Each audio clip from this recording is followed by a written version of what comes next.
പശ്ചിമേഷ്യയിലെ സംഘർഷങ്ങൾ അവസാനിപ്പിക്കുന്നതിനുള്ള ചർച്ചകൾ അണിയറയിൽ ഊർജിതമാകുന്നതിനിടെ ഇറാനിയൻ വിദേശകാര്യമന്ത്രി അബ്ബാസ് അരാഗ്ചി പാകിസ്ഥാനിൽ ചെറിയ സന്ദർശനത്തിന് ശേഷം ഞായറാഴ്ച റഷ്യയിലേക്ക് പുറപ്പെട്ടു. പാകിസ്ഥാന് നിശ്ചയിച്ച ചർച്ചയിൽ നിന്ന് അമേരിക്ക പിന്മാറിയതോടെയാണ് അരാഗ്ചി റഷ്യയിലേക്ക് പുറപ്പെട്ടത്.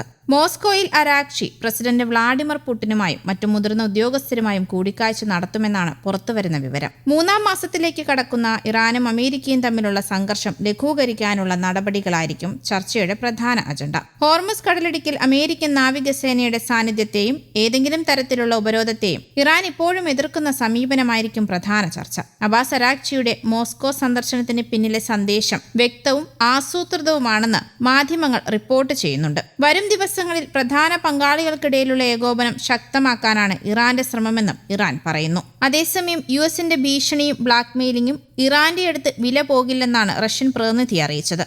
വിയന്നയിലെ ഇന്റർനാഷണൽ ഓർഗനൈസേഷൻ പ്രതിനിധി മിഖായിൽ ഉലയനോവാണ് അമേരിക്കയെ വിമർശിച്ച് രംഗത്തെത്തിയത്. സൈന്യത്തെയും ഉപരോധത്തെയും ആയുധമാക്കി നടത്തുന്ന ഭീഷണി ഇറാന്റെ അടുത്ത് വില പോകില്ല എന്ന് അദ്ദേഹം പറഞ്ഞു. മിഡിൽ ഈസ്റ്റിലെ സംഘർഷം പരിഹരിക്കുന്നതിനുള്ള നയതന്ത്ര ശ്രമങ്ങൾക്കിടെയാണ് അരാഗ്ചി റഷ്യയിലെത്തിയത്.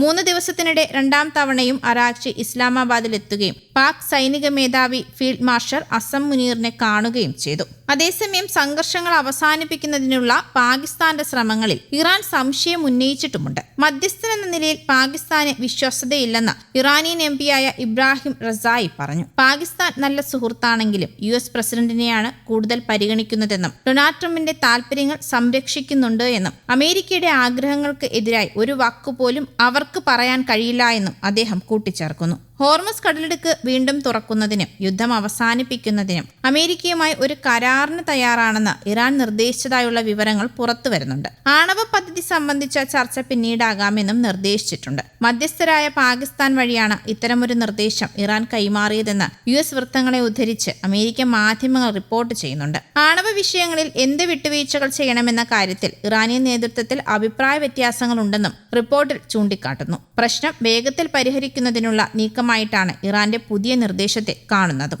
എന്നാൽ ഇറാനുമേലുള്ള ഉപരോധം പിൻവലിക്കുന്നത് ഭാവി ചർച്ചകളിൽ സ്വാധീനം കുറയ്ക്കുമെന്നാണ് ട്രംപ് ഭരണകൂടത്തിന്റെ വിലയിരുത്തൽ. ഇറാന്റെ കൈവശമുള്ള സമ്പുഷ്ടീകരിച്ച യുറേനിയം പിടിച്ചെടുക്കുക എന്നത് പ്രധാനമാണെന്നും US കരുതുന്നതായും റിപ്പോർട്ടിൽ പറയുന്നു. അതേസമയം ഇറാനുമായി ബന്ധപ്പെട്ട തീരുമാനങ്ങൾ എടുക്കുന്നതിന് ട്രംപ് ദേശീയ സുരക്ഷാ ഉദ്യോഗസ്ഥരുമായും വിദേശനയ ടീമിലെ അംഗങ്ങളുമായും ചർച്ച നടത്തുമെന്നാണ് അറിയിക്കുന്നത്. ഹോർമുസ് തുറക്കുക വഴി ആദ്യം ഉപരോധം നീക്കുക, ഒപ്പം വെടിനിർത്തൽ ദീർഘകാലത്തേക്ക് നീട്ടുകയോ അല്ലെങ്കിൽ ഇരു കക്ഷികളും യുദ്ധത്തിൽ നിന്ന് സ്ഥിരം വിടുതലിന് സമ്മതിക്കുകയോ ചെയ്യും. കടലിടുക്ക് തുറന്നതിന് ശേഷം ഉപരോധം പിൻവലിച്ചതിനു ശേഷവും മാത്രമായിരിക്കും ആണവ ചർച്ചകൾ ആരംഭിക്കുക. എന്നാൽ ഈ നിർദ്ദേശം US പരിഗണിക്കുമോ എന്നത് ഇപ്പോൾ വ്യക്തമല്ല. നയതന്ത്ര ചർച്ചകളിലെ സ്തംഭനാവസ്ഥയും അടുത്ത ഘട്ടത്തിലേക്ക് എടുക്കേണ്ട നടപടികളും ട്രംപിന്റെ സംഘം ചർച്ച ചെയ്യുമെന്ന് ഒരു US ഉദ്യോഗസ്ഥൻ പറയുന്നു. ഞായറാഴ്ച ഫോക്സ് ന്യൂസിന് നൽകിയ അഭിമുഖത്തിൽ ഇറാനിയൻ എണ്ണ കയറ്റുമതിയെ തടയുന്ന നാവിക ഉപരോധം തുടരാൻ താൻ ആഗ്രഹിക്കുന്നതായാണ് ട്രംപ് സൂചിപ്പിച്ചത്. തങ്ങളുടെ എണ്ണ കയറ്റി അയക്കാൻ കഴിയാതെ വരുമ്പോൾ ഒരാഴ്ചയ്ക്കുള്ളിൽ തന്നെ ഇറാൻ വഴങ്ങുമെന്നും ട്രംപ് പ്രതീക്ഷ പ്രകടിപ്പിച്ചിട്ടുമുണ്ട്. News desk Kerala Kaumudi.